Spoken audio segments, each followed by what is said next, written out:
Hello, I'm Dori Nando. You can catch up with all the fun on the Cosmopolitan Mix and on all our shows via podcast. Just go to My Joy Online podcast and search for your favorite show and relive those moments all over again.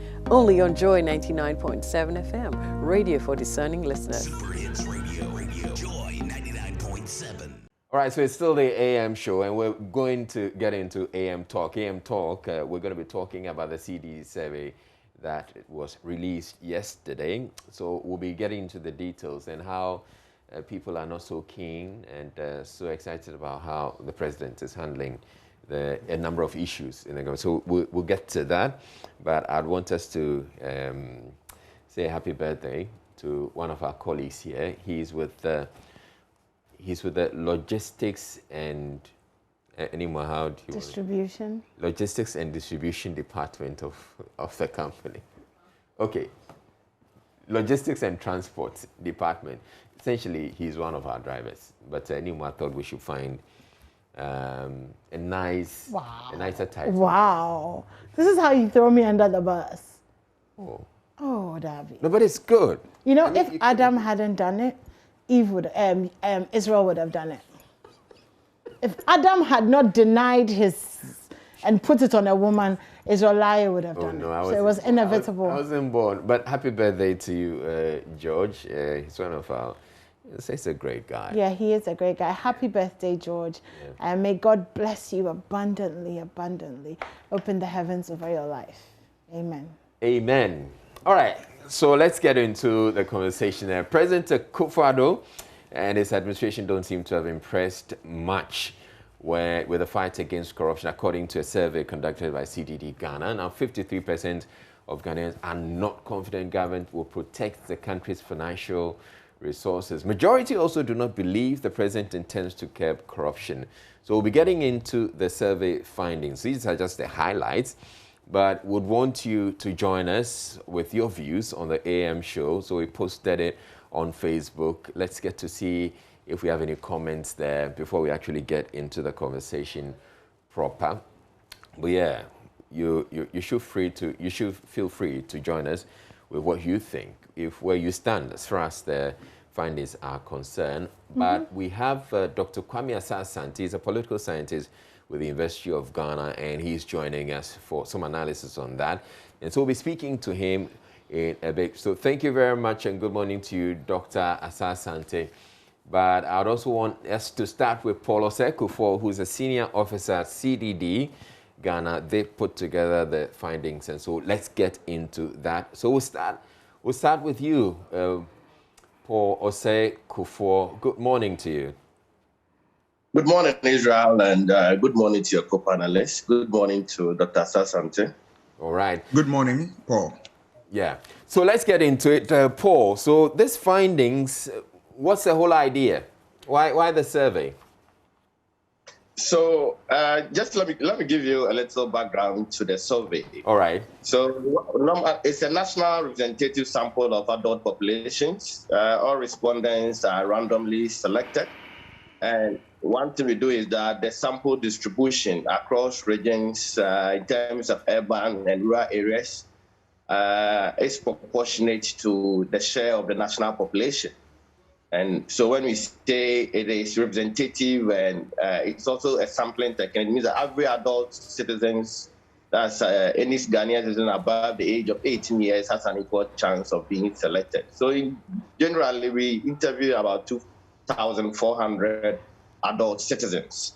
And the data was collected somewhere May 23rd to 3rd of June. Then when we go into the why we did this selection, why the survey? Why we did the survey, sorry.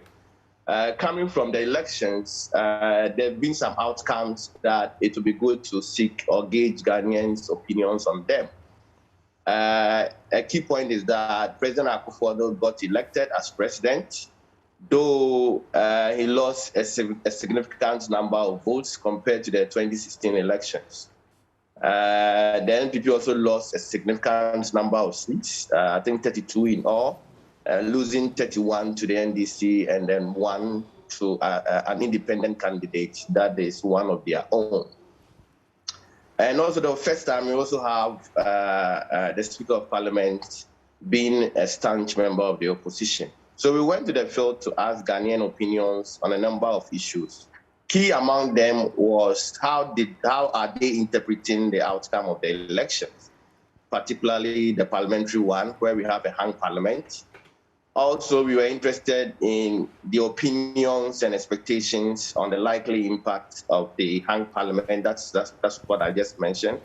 And also the expectations of the likely impact of the election of NDC Speaker, NDC member as Speaker of Parliament, and also the expectations regarding the performance of the MPP government in the next 4 years, particularly with respect to the implementation of the manifesto promises.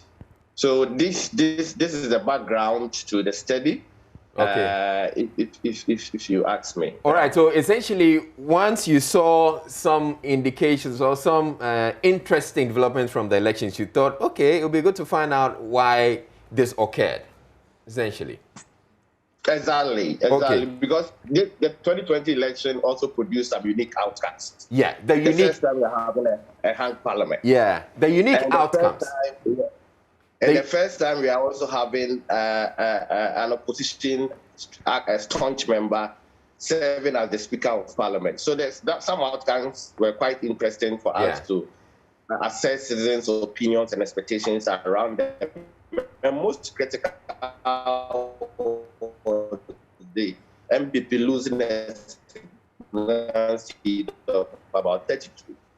And also going forward, what the public's confidence with regard to the implementation of government manifesto programs and policies. So as a result of that of our regular politics informed the conduct of the election. But let me add that this election was also focused on local government. But we are serializing the release of the findings, and we hope to release that one soon as well. Okay. One of the interesting things I saw in the slides that you shared, you say the overview. Let's go to the overview of the post-election survey. And it reads, Ghana recently conducted another successful presidential and parliamentary elections, which produced the following unexpected outcomes. And I'm curious, why would you say unexpected outcomes? You know, if you look at our election landscape, we've never had the Speaker of Parliament coming from the opposition. So it was something that was unexpected. Okay. Right? And also looking at a party going into its second term from 2016 to 2020, losing a significant number of seats, as many as 31 seats. That was also some kind of an unexpected outcome. Okay, but I would want to go more with unique outcomes than unexpected, because we go into an election and we shouldn't have any expectations that it's going to go in a particular way. Elections can go anyway. If you look at a pre-election survey, you are basically right, because the dynamics keep changing to a larger extent. The trends are not the same. But if you look at a pre-election outcome, though there were indicators, but we didn't expect to experience a hung parliament. So in as much as we for the first time, we experienced MPP 137, NDC 137 seats, I doubt if anybody had that expectations. All right, but so let's get into the findings themselves. One of the, I want to start with you telling me what you thought were the most interesting findings in the survey. It's quite interesting. Some of them are not that surprising, though, because if you look at citizens' perception about the reduction in President Akufo-Addo's vote margin and the reasons that they attribute for the cause of the reduction, some of these issues had already earlier on been discussed in the media space and among political conversations and actors. So it's quite interesting to find that people attributed a significant percentage, about 18%, saying that president performance accounted for the decline in the vote margin of the MPP. Some also about 19% also attributing same to the MPs and government appointees, that's their performance, attitudes, and conducts, and also president policy decision and action. So if you look at this, if you combine the president performance and the president policy decision and actions, it's quite significant, and it's something that I think we must take note, especially the ruling party. Okay. That was interesting. And then when you go to the reduction in MPPs parliamentary seats, about 33% think that the MPP and its MPs didn't perform creditably. They attributed it to non-performance. That's quite also something that MPs going forward must begin to look at their legislative oversight role in addition to their representative role. MPs come from constituencies. Sometimes when they get to parliament, they forget that they have a primary responsibility or affiliation with their constituents, reporting and engaging them. Sometimes there's a gap, there's a lacuna. So they must balance their duties in parliament and also their community representation function as well. That's quite interesting. If you go through, I think there was something also about government service delivery. That is quite interesting. If you look at it, significant majority of Ghanaians are optimistic that in the next 4 years, the Akufo-Addo MPP-led government will perform much better or better in addressing public or social service delivery. All right. But are less optimistic about government's ability to reduce crime. That is also quite significant. Okay. That if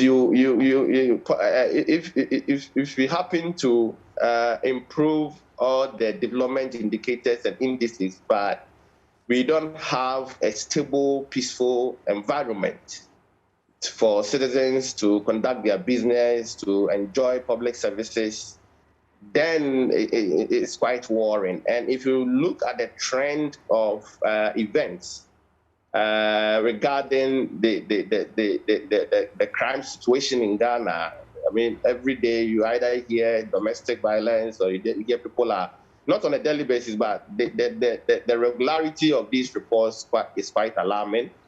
And if citizens are harboring less optimism about the reduction of crime, I think it's something that we need to take it seriously, especially when you look at the sub-region. Countries around us have been battling with terrorism and extreme violence activities. So I think these are some of the highlights, but I think we can go further as the conversation.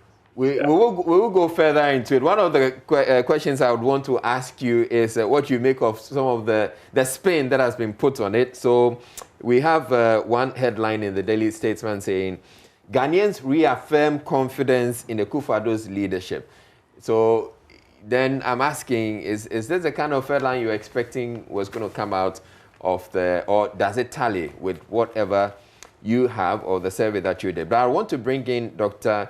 Asa Asante into the conversation. Dr. Asa Asante, thank you very much once again for joining us. So I'm sure you've gone through the survey and you've heard snippets of the findings. What do you make of it? I think so far so good. CDG have done a good job. These things are very expensive, and people take it upon themselves to do it, and government and the public will make use of it free of charge. I commend them for that. But a more serious point is that when you look at the findings, they are very interesting. Interesting in the sense that they touch on aspects of governance which are critical for the smooth running of this country. And if you see the reaction of the respondents, very, very interesting. Key among it is the issue of, the president's vote dwindling in the last election. And the reasons that assign to them, very interesting. But what is more for me as a scientist is that I am happy with the kind of responses we are getting there because they are looking at, performance. They said the president lost that quantum of votes simply because of poor performance, if I may put it that way. And then performance of also the president MPs or the party's MPs, and as well as policy decisions and actions. This gladdens my heart in the sense that now you are getting voters who are very much alive with promises, and then they want to see delivery. So here they are gauging that, yes, you promise us that you'll be able to do ABC, but what are we seeing now? Even though I admit that it's too early in the day, but it's a good gauge for the conduct of the government so that it serves as a useful feedback for also the government of the day. That's it. Dr. Kwame Asasante, a quick one on something you just said, that you think it's too early in the day, but this government has been in power. This is the second term. So I'm sure they're judging not just on the second term, but they're looking at what the government or administration has done since the first term. No, because if you look at the period within which the survey was conducted, from 23rd of March to 3rd of June, then we are not talking about the previous administration. We are talking about the current one, which the government has won the mandate of Ghanaians to rule for 4 years, and it's old, 8 months old. So I'm not sure they are looking at what has transpired. That is why that explains the basis for my answer. Yes. All right, so quick one. Let me just go to Paul Oseku for they conducted this survey. So this question of the people assessing the governance, is it just, are they just looking at this current term, or, because I feel that, yes, they may be looking at the current administration, but they're also judging the administration based on the first term. Am I right? Or this isn't something you are looking at? So, Israel, the question about confidence. Yeah. The question we posed was that, how confident are you in the next 4 years the second Akufo-Addo-led MPP government will be able to? So it's a close-ended question. We gave them a couple of statements, but they are close-ended. Right. So we are looking at confidence in the next 4 years with respect to certain specific variables or indicators. So the first one was, how confident are you in terms of consolidating the gains of the free senior high school program as pledged in the MPPs 2020 manifesto? Okay.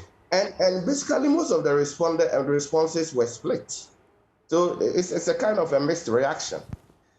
With respect to consolidating the gains of the free senior high school program as pledged in the MPPs 2020 manifestos, you have 52% saying very confident or somewhat confident. And then you have 45% saying not at all or not very confident. Okay. So 5 out of 10 Ghanaians are very confident, 4 out of 10 are not. And it cuts through. That was the only section where you have majority of Ghanaians expressing confidence.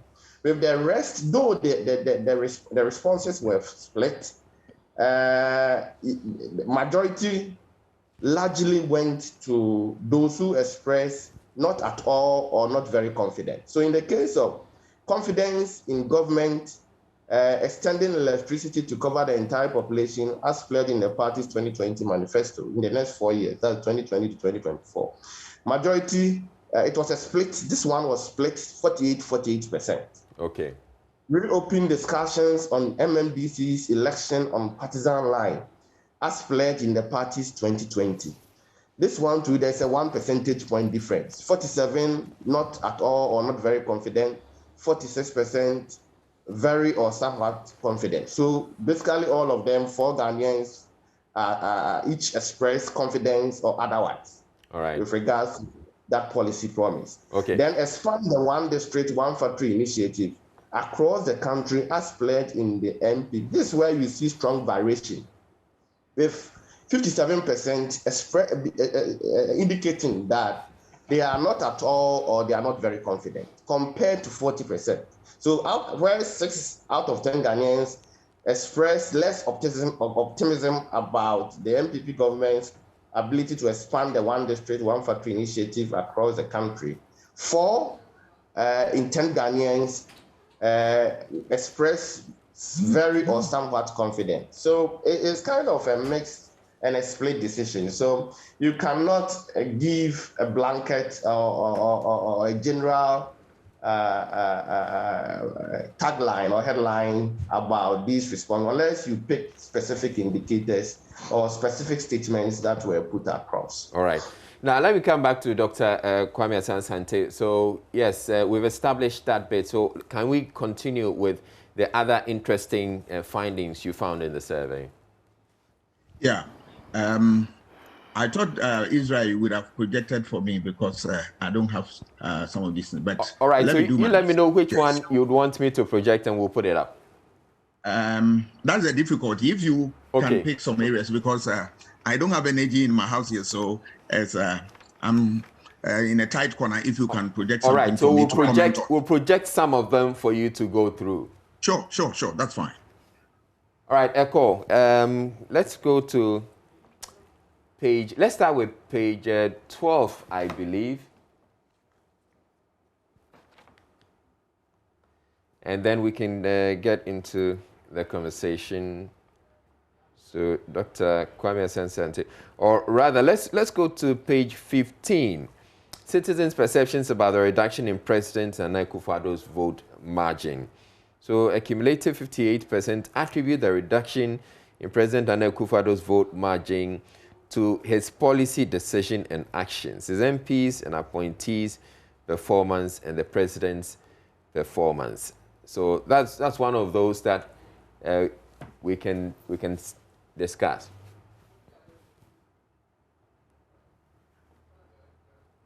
Dr. Kwame Asante, okay, so whilst we get it ready. Yes. Okay, so that's it on your screen. Yes. So a cumulative 58% attributes the reduction in President Nana Akufo-Addo's vote margin to his policy decision and actions, his MPs and appointees' performance, and the president's performance. So that's what you have on your screen now. Yes. The good news here is that you are having Ghanaians who are now looking at issues. Right. Take, for instance, the issue of what performance. They are saying that they are looking at how government delivers. And they are saying that we have not seen much. So if government can double up, that's fine. For me, it's a good indicator. And it also give us a feedback as to whether voters are also becoming active or active participants, so to speak, in the administration of the state. For me, it's a good one. And then we are also looking at what the government performance, the government itself. Is the government delivering on its promise? And that is what the citizens are saying. It is another area that is worth also knowing. Yes. All right. So then let's also go to the meaning of the reduction in MPPs parliamentary seats. So our respondents attribute the loss, which is the next slide, Echo. Our respondents attributes the loss of seats by the MPP as a result of the MPs' non-performance, the MPP's bad campaign, and the non-performance of their candidates. So, Dr. Asante, you have that on your screen now. Yes, I agree with this finding, especially when you are talking about the bad campaign of the NPP.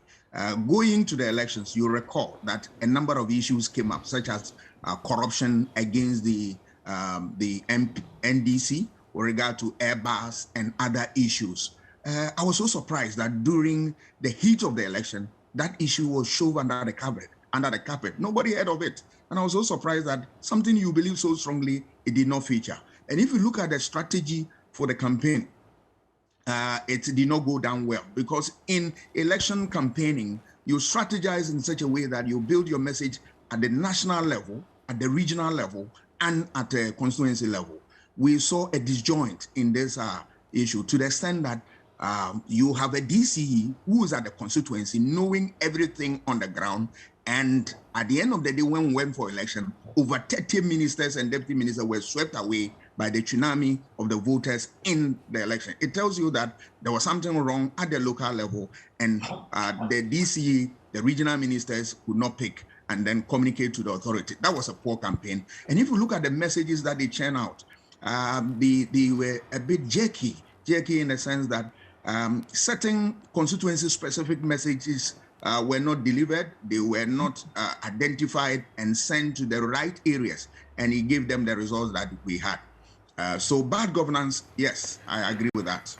All right. Sorry, bad campaign messages, yes, or campaigning was a factor. I agree with that. Yes. And then MPP and its MPs non-performance. It was one of the other issues. And it scored 33% there. Yes, you give a government your mandate to rule on your behalf, to be able to fulfill a contract that has been signed between you and the government. And here you are, you don't get what you want. You express it this way, that yes, we're expecting the government to do ABC, but unfortunately we did not get what we want. So we are giving you the feedback. If there is opportunity, which the opportunity exists, anyway, you make amends so that next time it's a good gauge for government. Yeah. Because look, it has come at the right time that the government is now even starting. They should be able to take it in their strides and then build on. Because the next time they are not going to just say it, but they are going to push the party into the periphery of the election, which is opposition. So that is a good gauge for government now. Okay, great. Then the very next slide says citizens' perceptions of the increase in NDC's parliamentary seats. So our respondents attribute the gains the NDC made in the parliamentary elections as to the MPPs' non-performance, the NDC's campaign, and the performance of their candidates, and a way of punishing the MPP for non-performance. This is also quite instructive. Yeah, the non-performance issue comes up here, that yes, they did not see the party performing, or the parties performing up to the standard that the citizens wanted. So they are venting out their grievances. But one interesting aspect of it was the two dominant party issue, that is the NDC and MPP. You know that by default, this country is just a two-party state. Yeah. In a two-party state, in the sense that only two parties have the political wherewithal to win power and form government. Other parties are half parties, as we call in political science. For me, I believe that if you look at the conversation around these smaller parties and their contribution towards politics, it is coming up strongly. You look at the NDC reforms that they have proposed. It ties into this, that we must take a second look at these smaller parties, whether they have the place to be the political, wherewithal to be on our ballot. My view is that the Electoral Commission has been abysmal in terms of implementation of the rules regarding who qualifies to be a party and all that. Yeah. You know that smaller parties must be present in about 2/3 of the districts in Ghana. But what are we seeing? They are non-existent in all these places that we are talking about. And yet the Electoral Commission is not able to crack the whip and then whip them to line. If we continue to do that, we are going to encourage more smaller parties who will not bring anything to the table. I am worried about this in the sense that anytime we go for a second round, it is these smaller parties that push us to that difficult era. Difficult era in the sense that we need to look for resources to be able to fund elections. It is only the last election that we are made to know that we were able to fund it ourselves. But previously, we have been relying on donors and all that. And if you continue on that tangent, the day that donors will hold you to ransom, you are in constitutional crisis. So I believe that Electoral Commission must put its feet down, and that if the parties are not playing ball, they clear them, so that at the end of the day, we will be able to have elections that goes through first round and go scot-free from these constitutional challenges. Let us also remember that if you have these smaller, anytime we go for second round, it is because of what the smaller parties, which from 1992 up to 2020, they have brought only 4%. If you aggregate all their votes, they have not gone beyond 4%. So why are they holding us to ransom? We must take a critical look at that if we really want to right our game. Okay. Now, one other slide I want us to move on to: prospective evaluation of government services delivery performance 1. So in general, a significant minority of Ghanaians are optimistic that in the next 4 years, the Kufuor-Addo-led MPP government will perform much better or better in addressing public social service delivery, but are less optimistic about government's ability to reduce crime. And I come to you, Paul Osei-Kuffour. You have indicated that this is one of the very interesting findings that you made or you came across. I'm wondering, when they say much better or better, what does that say? Or does it also speak to the fact that people have not been very excited about what they've seen so far or in the past? Okay, Evans, I think, Israel, apologies. If you permit me, I have a comment or two to add to the conversation that we were making on the reasons for the loss of the all right. fees and the vote margin for sure, the MPP. Please do that. I can quickly do that. It ties us back to the question of the role of MPs. The point is, are MPs development agents or legislative agents? This conversation keeps coming up. And if you look at the citizens' assessment of MPs, largely, you notice that their role as legislators seems to be on a lower focus than the developmental function that they want to position MPs to be. And that is not surprising that their performance, therefore, has been analyzed in terms of their developmental role, seems to influence the outcome of elections. So it's time we have to make a decision on the role of the MPs and that of the district chief executives. Citizens demand a lot of accountability from MPs compared to their district chief executives. How do we tilt the power imbalance, at the local level, such that accountability relationship will be shared or spread across the MPs and the DCs evenly? As it stands now, MPs are unfairly disadvantaged, and if you don't do anything about it, these expectations will continue to affect the outcomes of elections, and we continue to lose very experienced legislators time in and time out. I think it's something that I wanted to make. If you look at the last election, it's an interesting observation you make there. But then I would also want to ask: isn't it the case that the people are deciding that yes, you may not be responsible for bringing development, but we're expecting you to lobby or ensure that the president or your president delivers development, so that they are punishing you for the sins of your president? Go to Nonko. They are punishing you for the sins of your president, but that is where I'm bringing in the conversation whether it provides an even platform, because you see, the MP does not control resources like the DC. I'm trying to bring in a much broader conversation regarding the role of MPs and DC. He said that we can expand the limits of this debate. Because if you continue to assign these developmental functions without resources to MPs, whilst resources are given to DCs or MMDCs, but accountability relationships between citizens and MMDCs are virtually non-existent. I'm talking about vertically, for them to even elect them and to demand similar developmental expectations from them. It's virtually absent.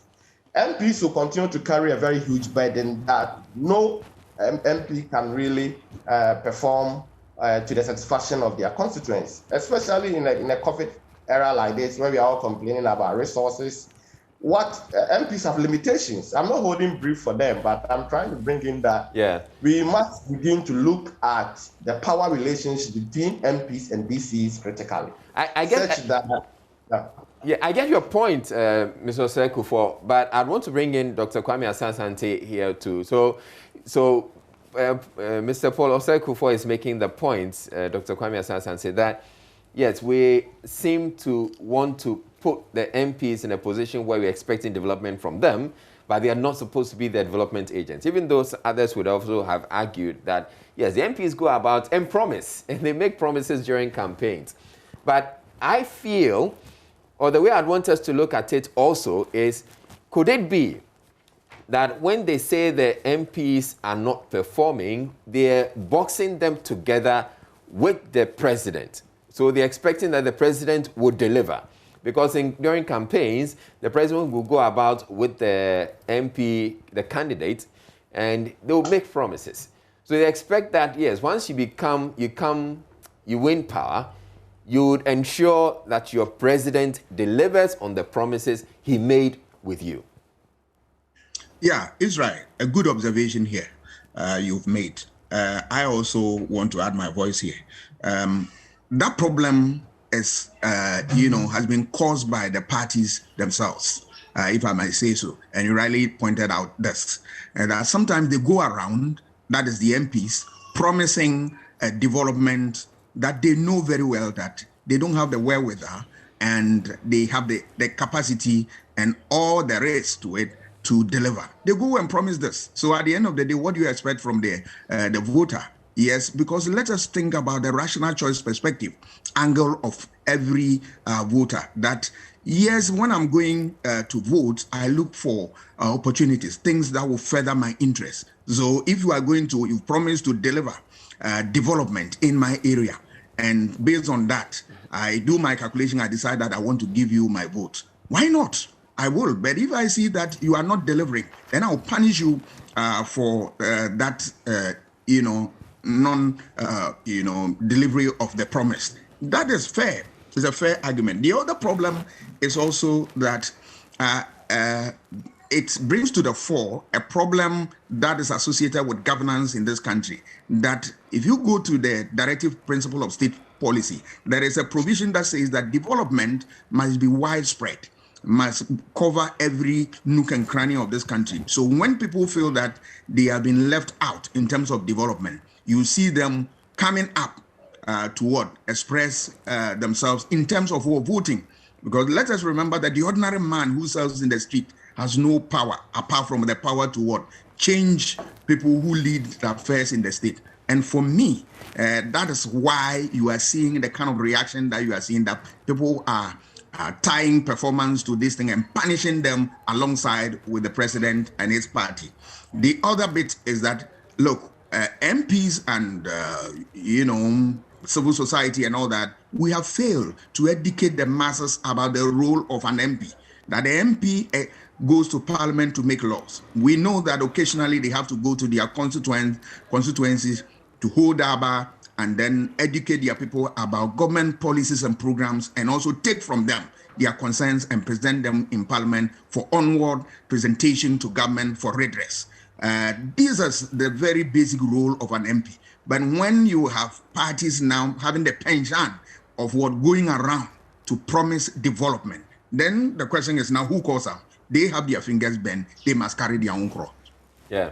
Now, Dr. Kwame Asante, what do you expect the political parties, or how do you expect the political parties to take these findings?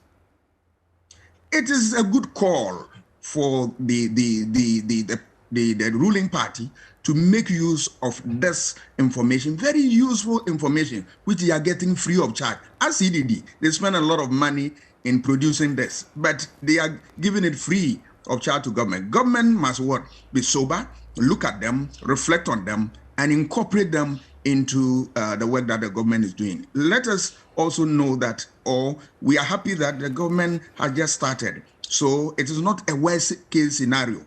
If they sit down and look at them carefully and plan with them, I'm sure they should be able to deliver the public good.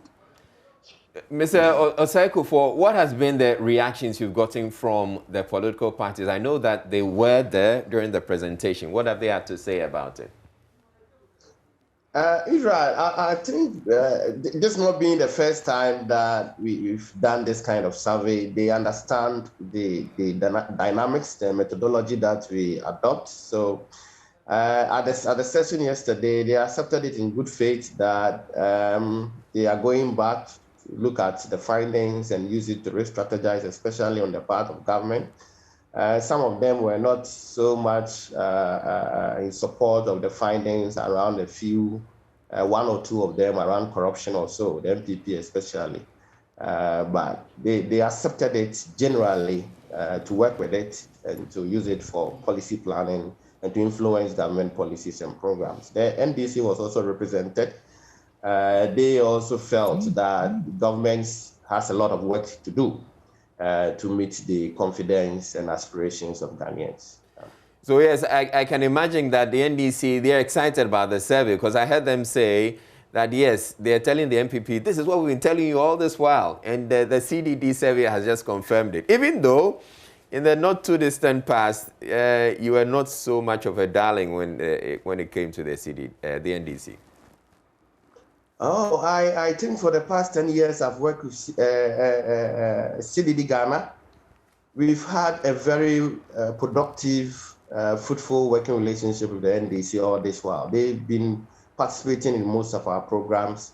Last year, we did a manifesto election project. We collaborated strongly with them, including the running mate of the NDC, visiting the office of CDD Ghana, and also using our evidence and data to influence manifestos. We engage the manifesto committee. So the relationship is very productive.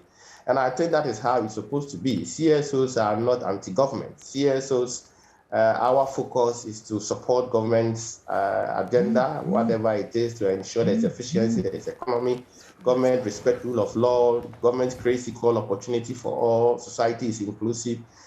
These are the development dynamics or development issues that we look out for. So in as much as government is also pursuing some similar objectives and aims, there is no problem at all. I think we have a very fruitful working relationship with all the parties.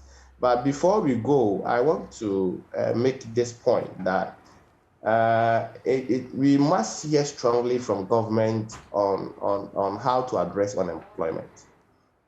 Because if you look at the policy priorities needing government's attention, unemployment is as high as 57%.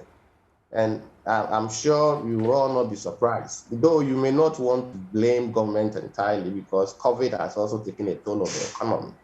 There must be a way out to assure and convince Ghanaians as to what is government's approach in the short term, in the long term, and the immediate term, as to what they are going to do to respond to these concerns. Unemployment used to be the major issue for Ghanaians since CDD started Afro-Barometer surveys.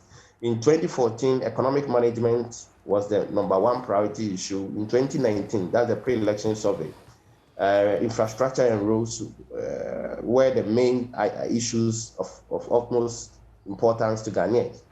Unemployment has come back to take the leading role, and it's as high as 57%. The second being infrastructure and roads, which is 36%. Education, which is 36%. Management of the economy, 32%. So the last, the three behind unemployment are all in the 30s. But unemployment, the single issue is almost 60%. About 6, I cannot approximate it to 60 because it's 57, but we can say 6 out of 10 Ghanaians raised issues about unemployment situation in Ghana. And it's time as a nation we rally together and find solutions to respond to some of these. Otherwise, it has ramifications and implications on other sectors of the economy. All right, thank you very much, Paul Osei-Kuffour, a senior researcher at CDD Ghana. And I come to you, Dr. Kwame Asante, for your final comment before we end the conversation. Hello, Dr. Kwame Asante. We've lost him. I think we lost him. Okay, right. So unfortunately, it appears we have lost him. But we'll get on to Facebook and get to see some of the comments that you've posted there about the findings of the CDD survey. Where do you stand as far as the survey, the main points that are being raised are concerned? Majority of Ghanaians say they're not too impressed. Okay, so we have 105 comments, and that's a lot. Aziz Donla says 53% is even not enough. 89% of us say this government is corrupt. Period. Okay. Ohene says, which individual in Ghana can even fight corruption? No one, as you are all corrupt in your minds before you get employed. Okay. Solomon Okran says the president is corrupt, so how can he fight for corruption in the country?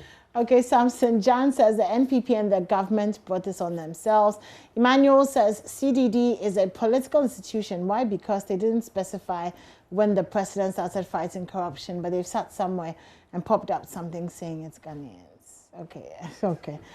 Samuel says, a person described as the originator of corruption cannot fight corruption. He should be ashamed of himself and the woes he has brought to his descendants. Big flop in our history as a country. Kofi Dancer says, even more than 53%, because this president is the most corrupt president ever in the history of Ghana. Talk PDS, Ameri, Ejapa deals, all of them, the president was deeply involved.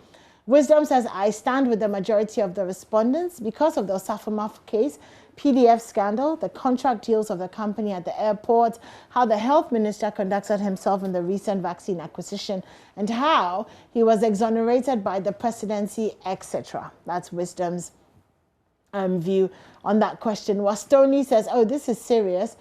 JDM has killed Ghana and the people of Obuasi especially. Okay, I'm just going to take one more. Asigri Abdullah says there's no doubt on this because the president's breakfast is corruption, and yet he goes ahead to take it daily. May Allah save us from the hands of the devil. Well, thank you to all of you who contributed on Facebook. And that conversation is done. We're moving on now and to some sports. So the new Hearts of Oak player Gladson Awako has been talking about prospects with Joy Sports editor George Addo Jr. Oweku told us about this earlier on, but this is it.